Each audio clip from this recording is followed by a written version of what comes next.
आप मेरा यकीन कीजिए, अगर आप इन टॉपिक पर कमांड बनाते हैं तो निश्चित तौर पर आपका अच्छा स्कोर बढ़ेगा। मैंने जब सिलेक्शन पोस्ट के एग्ज़ाम दिया था तो उसमें कम से कम 7-7, 8-8 PQRS हर शिफ्ट में पूछे हुए था। हेलो दोस्तों, जय माता दी। एक डिस्क्लेमर है कि अगर आप पढ़ने वाले बच्चे हैं तो ही आप इस चैनल पर रुकिए, अगर आपको टाइम पास करना है तो आप इस चैनल को छोड़ करके जा सकते हैं। देखिए, मैं आज इस वीडियो में आपको बताने वाला हूँ कि हमने अपने मॉक के स्कोर को कैसे इम्प्रूव किया है। ये हमारा जो स्कोर आप देख रहे हैं, ये स्कोर पहले का है जब एडिक्विटी नया नया आया था और नया नया फेज़ 13 का एग्ज़ाम वो ले रहा था और टेक्स्ट बुक पर नए नए सेक्शनल टेस्ट और मॉक टेस्ट आए थे। तो ये उसका स्कोर है। अब आप ये स्कोर देखिए, ये स्कोर अभी का स्कोर है जो हम अभी मॉक टेस्ट लगाते हैं। यानी अब हमारे मॉक टेस्ट में हमेशा 130 से प्लस नंबर आते हैं। यानी मैं ये कहूँगा कि 130 से लेकर के 135 136 के अराउंड नंबर आते हैं। तो हमने ऐसा क्या किया है, हमने अपना ये स्कोर कैसे बढ़ाया है, हमने कौन कौन से टैक्टिक्स को अपनाया है, उस चीज़ों के बारे में आज हम डिस्कस करने वाले हैं।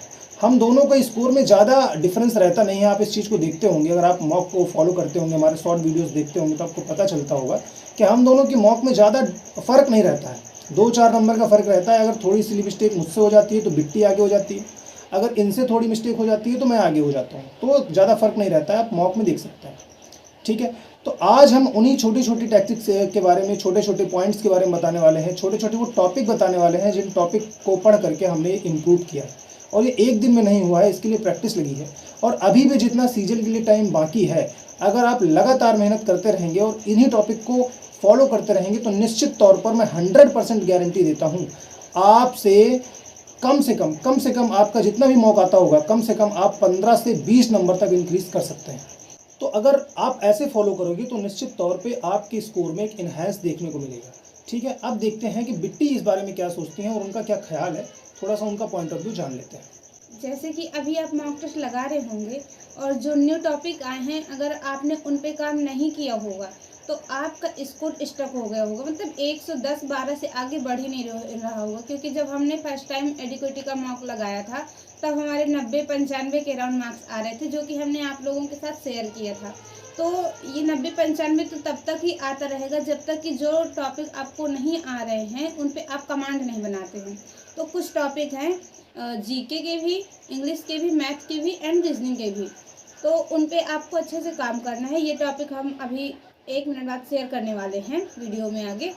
तो आप उन पे काम करिए और उनको अच्छे से जब आप पढ़ लेंगे तो आपको अपने स्कोर में जो आपका स्कोर यहाँ रुका हुआ वो आपका यहाँ से यहाँ जाके यहाँ चला जाएगा। तो आपको इन पे अच्छे से काम करना है। एंड सबसे ज़रूरी चीज़, नए टॉपिक पढ़ने के चक्कर में, नए टॉपिक तो पढ़ना ही है पर ऐसे नए टॉपिक पर ऐसे विलीन नहीं हो जाना है कि जो आपके पुराने टॉपिक हैं जिन पे आपने बहुत अच्छी कमांड बनाई थी आप उनको भूल जाएं। तो सबसे पहली बात है कि आपको अपना रिवीजन कंटिन्यू रखना है। जो पुराने टॉपिक है उनके साथ साथ रोज़ एक टॉपिक नया लेके चलना है, जिससे आपकी उसमें भी अच्छे से पकड़ बन सके। जब आप उन पे भी अच्छे से पकड़ बना लोगे और पुराने टॉपिक भी नहीं भूलोगे तभी आपका स्कोर बूस्ट होगा। नहीं तो जब नए टॉपिक पढ़ेंगे पुराने टॉपिक भूल जाएंगे फिर भी आपका स्कोर वहीं पे स्टक रह जाएगा। तो मैथ और रीजनिंग के जो इम्पोर्टेंट टॉपिक हैं, जो नए टॉपिक हैं जिन पर कमांड बनाना ज़रूरी है, उसके बारे में मैं आपको बताऊंगा। और जीके और इंग्लिश के जो इम्पोर्टेंट टॉपिक हैं, जिन टॉपिक को आपने पढ़ा नहीं है, जिनको आपने कवर नहीं किया है, उनके बारे में आपको एडिशनल इन्फॉर्मेशन और अच्छे तरीके से आपको बिट्टी बताएंगे। तो ये आप देख रहे हैं, यहाँ पे लिखा हुआ है एडिक्विटी पैटर्न एसएससी सीजीएल और यहाँ पे मैंने लिखा हुआ है मैथ इंपॉर्टेंट टॉपिक। ये जो मैथ के इंपॉर्टेंट टॉपिक मैंने लिखे हुए हैं, इन टॉपिक पर आपको कमांड बनाना है। आप मेरा यकीन कीजिए, अगर आप इन टॉपिक पर कमांड बनाते हैं तो निश्चित तौर पर आपका अच्छा स्कोर बढ़ेगा। देखिए, पहला आपका जो टॉपिक है फर्स्ट नंबर पर वो लिखा है परमुटेशन एंड कॉम्बिनेशन। अगर 2 घंटे का कोई भी वीडियो आप देख लोगे तो इस 2 घंटे की वीडियो में आपका ये वाला पूरा चैप्टर कवर हो जाएगा और इससे आप एक क्वेश्चन मान करके चलिए। इसके बाद आपका दूसरा जो टॉपिक लिखा है वो लिखा हाइट एंड डिस्टेंस। इसको आपने पिछले जो टॉपिक थे उसमें भी आपने पढ़ रखा होगा, लेकिन इसके आपके हाई लेवल क्वेश्चन लगाने हैं, छोटे छोटे क्वेश्चन नहीं लगाने कि आपने 30 का और 60 का और 90 का, है ना, वो रेशियो याद कर लिया और आपका आंसर आ जाएगा। ऐसा नहीं है, थोड़ा सा आपको एक्स्ट्रा लेवल पर देना पड़ेगा इसको, और आपको हाई लेवल के क्वेश्चन लगाने पड़ेंगे। फिर आपको स्टैटिक्स पढ़ना है, और स्टैटिक्स में भी वो जो पुराने टॉपिक है ना वो तो पढ़ने ही है, उनको छोड़ना नहीं है, लेकिन जो नए टॉपिक हैं, देखिए यहाँ पर लिखा क्वार्टाइल। क्वार्टाइल पढ़ना सिर्फ और सिर्फ 1 घंटे का वीडियो में आप क्वार्टाइल कवर कर सकते हो। इसके बाद लिखा है कोएफिशिएंट ऑफ स्क्यूनेस, ये भी 1 घंटे का वीडियो आप इसको भी कवर कर सकते हो। स्टैंडर्ड डेविएशन और वेरिएशन, इसके सवाल आपको आते ही होंगे, अगर नहीं आते हैं तो आप इसको भी कवर कर सकते हो, कोई बहुत बड़ी बात नहीं है। इसके बाद कन्वर्जन आपने देखा होगा, बाइनर टू डेसिमल, डेसिमल टू बाइनर, ये भी बहुत इंपॉर्टेंट टॉपिक है। बहुत सारे बच्चों को इसके बारे में पता नहीं होता, लेकिन इसका एक क्वेश्चन जरूर देखने को मिलता है। इसके बाद लिखा है कोऑर्डिनेट ज्योमेट्री, इसको थोड़ा सा हाई लेवल के क्वेश्चन आपको करने हैं। आप ऐसा नहीं लगा सकते हैं कि मतलब एक्स अक्ष का अंतःखंड दिया है, वाई अक्ष का अंतःखंड दिया है, एक्स अक्ष का आपको कोऑर्डिनेट दिए हैं, वाई अक्ष के कोऑर्डिनेट दिए हैं, आप ऐसे नहीं लगा सकते हो। आपको थोड़ा हाई लेवल के क्वेश्चन पढ़ने पड़ेंगे, जिसमें आपको ट्रायंगल में एरिया फाइंड आउट करना होता है, या फिर आपको है ना ये जो बड़े बड़े क्वेश्चन है, आपको हाईलाइटेड क्वेश्चन होते हैं, जो इंपॉर्टेंट क्वेश्चन है, हार्ड क्वेश्चन है, वही आपको इसके बारे में करना है। प्रोबेबिलिटी, बहुत सारे बच्चे इससे डर रहे हैं, लेकिन डरने की इसमें कोई ज़रूरत नहीं है। अगर आप अच्छे तरीके से इसके बारे में पढ़ते हो तो निश्चित तौर पर इसको भी आप कर ले जाओगे। 7वां नंबर है आपका पार्टनरशिप। अब पार्टनरशिप की अगर मैं बात करूँ ना, तो इस पार्टनरशिप में आपको लगता होगा कि आपको सारे क्वेश्चन आते हैं, पार्टनरशिप हम कर लेंगे, क्योंकि एक ही तो फॉर्मूला होता है हमारे पास कि जो हमारे पास जो प्रॉफिट होता है वो टाइम और इन्वेस्टमेंट के इक्वल होता है। यही होता है हमारे पास कि जो हमारे पास प्रॉफिट होता है वो टाइम और इन्वेस्टमेंट के मल्टीप्लाई के होता है। आपको लगता होगा आ जाएगा, लेकिन जब आप इसको करने जाते हो ना तो डिफरेंट डिफरेंट टाइप इसमें बनते हैं। ठीक है, 8वें नंबर पे आपने देखा होगा प्रिज्म और पिरामिड। इसका तो एक क्वेश्चन डेफिनेटली पक्का है। अगर आप मेंसुरेशन करना चाहते हो तो आप इतना ही पढ़ के चले जाओ, आपका काम हो जाएगा। इसके बाद 9 नंबर पर लिखा हुआ है रेगुलर पॉलीगन। अगर आप इसको छोड़ देते हो तो बहुत दिक्कत में आप आ जाओगे।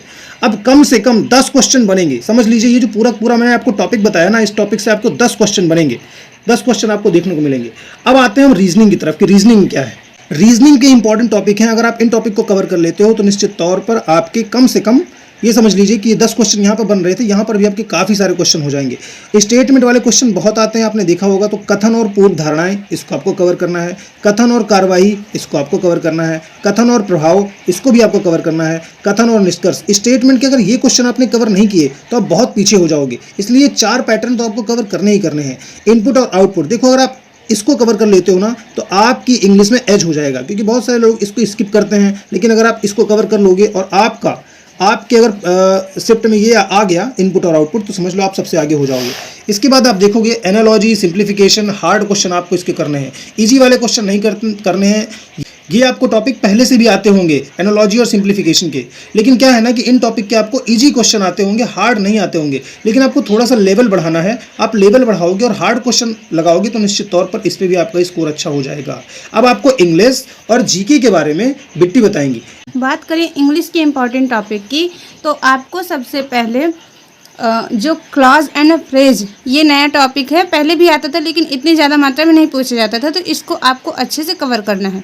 इसके बाद एक्टिव पैसिव सभी ने पढ़ा है तो इसको पढ़ने में ज़्यादा दिक्कत नहीं होगी, बशर्ते ये है कि आपको इसके जो बड़े बड़े क्वेश्चंस हैं उन पे प्रैक्टिस करनी है। आप चाहें तो पिनाकल या किरण से भी कर सकते हैं, या फिर यूट्यूब के किसी भी चैनल ने, रानी मैम ने और अमन सर ने, सब ने करवाए हुए हैं इसके हार्ड क्वेश्चन, तो आप उनसे एक्टिव पैसिव कर सकते हैं।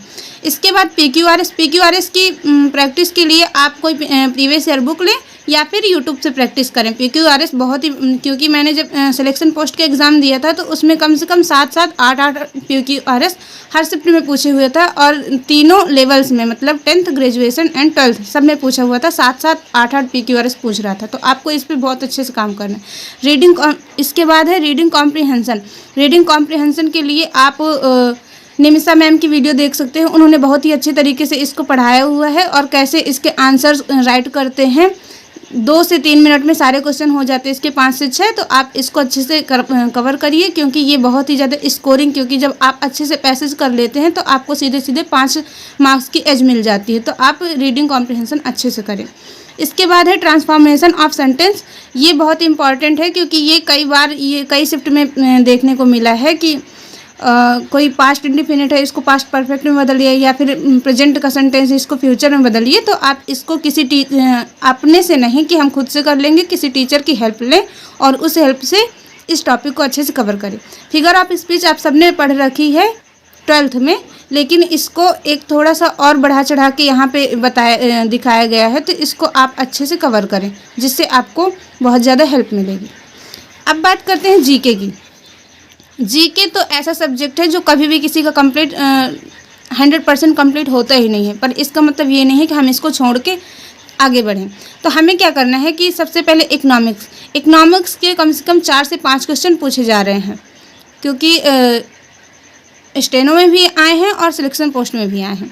तो आप सबसे पहले 5 ईयर प्लान, जो हमेशा पहले भी पूछा जाता था, इस बार भी पूछा जा रहा है, तो 5 ईयर प्लान किसी प्रीवियस ईयर बुक या फिर किसी टीचर की हेल्प से इसको कंप्लीट करें।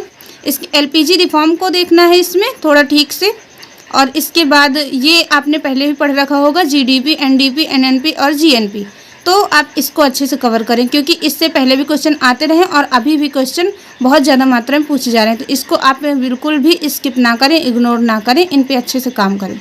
इसके बाद जियोग्राफी, तो जियोग्राफी में ऐसा कोई फिक्स टॉपिक है नहीं, आपने जो पहले नोट्स बनाई थी उन नोट्स के थ्रू रिवीजन करें, या फिर कोई बुक लूसेंट या फिर मनोहर पांडे से इसको देखें और जियोग्राफी वहाँ से कवर करें, क्योंकि छोड़ तो सकते नहीं कोई भी सब्जेक्ट। इसके बाद है पॉलिटी, तो पॉलिटी में जो आप पहले भी पढ़ते थे आर्टिकल्स, अनुसूचियाँ, संविधान संशोधन, इस पे, लेकिन पहले क्या होता था कि जैसे दे दिया 61वां संविधान संशोधन दे दिया और उसमें ऑप्शन दे दिया कि 18 से 21 कब की गई एज, तो ऐसा नहीं आ रहा है। इसमें संविधान संशोधन बहुत ज़्यादा डीप में पूछा जा रहा है, तो आप इसको खुद से ना पढ़ने की बजाय किसी टीचर की हेल्प से लें, क्योंकि जो लूसेंट और मनोहर पांडे उसमें सिर्फ 1 लाइनर जैसा दिया हुआ है, डीपली नहीं दिया हुआ है। तो किसी टीचर की हेल्प से संविधान संशोधन अच्छे से कंप्लीट करें, अनुसूचियाँ देखें, और आर्टिकल्स पहले जैसे नहीं पूछे जा रहे हैं कि अनटचेबिलिटी है तो आर्टिकल 17 आ गया, ऐसे क्वेश्चन नहीं आ रहे हैं, थोड़े डीप क्वेश्चन आ रहे हैं, तो आप आर्टिकल अच्छे से पढ़ें।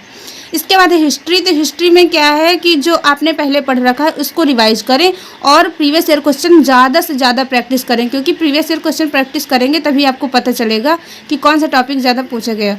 और एक बात, स्टेनो का एग्ज़ाम जैसे हो चुका है, सिलेक्शन पोस्ट के आंसर की तो आई नहीं है, स्टेनो का एग्ज़ाम हो चुका है तो उसकी आंसर की आ चुकी है। तो आप किसी टीचर की हेल्प से या फिर खुद स्टेनो की जो PYQ हैं अभी जो हुआ है रिसेंटली, उनको उठाएं और देखें कि हिस्ट्री या फिर जियोग्राफी में कौन से टॉपिक बार बार रिपीट हो रहे हैं हर शिफ्ट में, तो आप उन पे अच्छे से कमांड बना लेंगे, तो आपका स्कोर ज़रूर से ज़रूर बूस्ट होगा।